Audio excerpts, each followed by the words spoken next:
it's me, your sandalang gwapa, ex-sandala, pero still kapilingon Japo ng kagwapa, as always naman, di ba? So for today's mini vlog, samahan nyo kayo, pupunta ako ng clinic ni Amiga, di ba? Kaya nga guys, minsan kapag wala akong ginagawa sa bahay, no, yan ang naiisip ko, pupunta ako ng clinic, di ba? Kasi magpagwapa sakta, kay kapoy mag-ubra, di ba? Sayang ang kwarta. So syempre minsan, magpagwapa dyan, punta kay trantahin naman ta, dapat yung mga wrinkles ko dyan, mabawas-bawasan mo lang kahit mga slight lang naman. So ayan, pang-apat na session ko na sa Kili Powers. So meron ba akong dalawang session, I think. So pumunta ako doon para at least, di ba, mabawasan yung stress ko sa buhay kasi sobrang ko na na-miss yung jowa bells ko sa kampo at hindi pa ako makapagpunta sa kampo kasi nga ang dami ko mga ginagawang trabaho dito. Kaya ayun, naisip ko, magpa-session na lang tayo.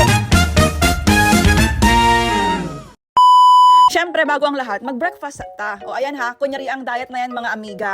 Diba? Nag-oatmeal na lang si Madam araw-araw. Pero feeling ko guys, wala pa rin nababawa sa akin na timbang. Kasi bakit man? Maya't maya, ang daming foodings. Ayan, sa iba't ibang bahay ng mga kapatid ko. Halos daily, merong lumalapit dito na eto ang pagkain mo. Diyos mio, Marimar. A few moments later. So, ayun nga, dumating ako sa may Angelique Beauty Spa. Shoutout pala sa aking gwapang Amega. Thank you so much. Dahil always akong gwapa. O, diba? So, ayan, after nyan, pupunta na kami ng KCC of Cotabato City. Kasi nga guys, it's time na para bumili ng mga school supplies ng aking kapatid. And syempre, hindi lang school supplies, pati ang sapatos, cargo ko pa. Hay, naku, Diyos mio, Marimar. Pero okay lang yan kasi nga, ako yung napakabait at napakagwapang ate. Ganun. So guys, kailangan niya bumili ng mga school supplies kasi naman siya ngayon. Dami-dami ko talagang estudyante. Pero syempre, normal lang yan. Kasi diba, tayo yung breadwinner, tayong ate.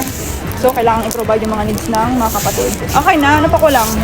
Guys, grabe, ang dami kong estudyante. Diba, mga pinsan ko, kapatid ko, diba, tapos yung baby ko. Ay na lang. Pati ako pa, soon. Ganun. Pero ganyan talagang buhay. So, after nito, ano naman, shoes. Kailangan siyang bilan ng shoes niya.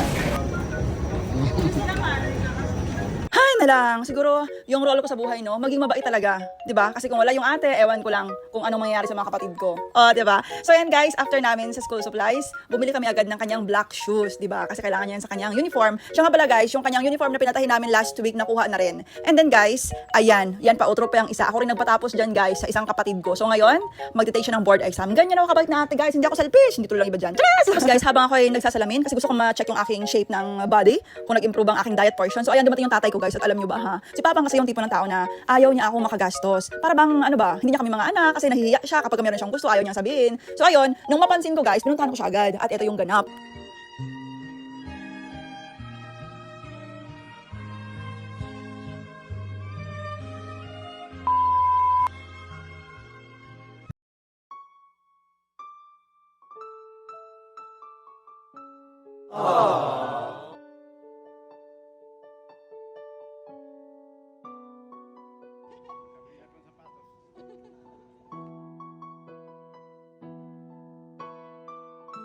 Diba guys, ganyan ako kabait na ate at gwapa pa. O diba, saan pa kayo? So sa mga gusto dyan maging kapatid ko, mag-PM lang kayo. Charis!